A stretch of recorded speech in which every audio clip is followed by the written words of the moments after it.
तो खेसारी लाल की हुई इंसल्ट स्टेट शो करते टाइम हुई इनकी बेइज्जती। गाइस मैं बता दूं, देख रहा है वीडियो में एकदम देख सकते हैं, एकदम क्लियर वीडियो में दिख रहा है कैसे पैसे लुटाए जा रहे थे इस शख्स को ऊपर। जैसे कि स्टेट शो कर रहे थे उसी दौरान ये शख्स आकर के ना खेसारी लाल के ऊपर काफ़ी पैसे ही लुटा देता है। जैसे कि मैं बता दूँ, खेसारी लाल कोई आम इंसान तो है नहीं, जैसे कि वो हैं भोजपुरी इंडस्ट्री के सुपरस्टार हैं, सिंगर भी हैं, सुपरस्टार सिंगर हैं। लेकिन गाइस मैं बता दूँ, उसी दौरान स्टेट शो करते टाइम ये जो चीज़ें घटनाएं हुई तो इस पर खेसारी लाल लाइव भी आकर के बोले। उन्होंने इस वीडियो में कुछ खुलासी बातें की हैं, जैसे कि इस वीडियो को लेकर के काफ़ी ज़्यादा ही खेसारी फैंस के ऊपर गुस्सा और दबाव पड़ गया। उन्होंने काफ़ी गुस्से हो गए खेसारी लाल के फैंस।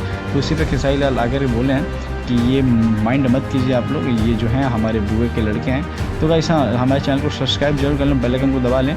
और खेसारी लाल बोलते हैं कि बुए के लड़के हैं वो काफ़ी मस्ती इंजॉय के टाइम थे और उस मूड में थे, उन्होंने काफ़ी ज़्यादा पैसे लुटाए हैं। इस चीज़ को ध्यान मत दीजिएगा आप लोग। बट क्या ही मैं बताऊं, ऐसा करना भी नहीं चाहिए। बट खेसारी लाल की क्या ही बताऊं, रिलेशन के होते हैं, भाई हैं, तो इतना तो चलता है। तो गाइस कमेंट में जरूर करके देखे जाएँ कि वीडियो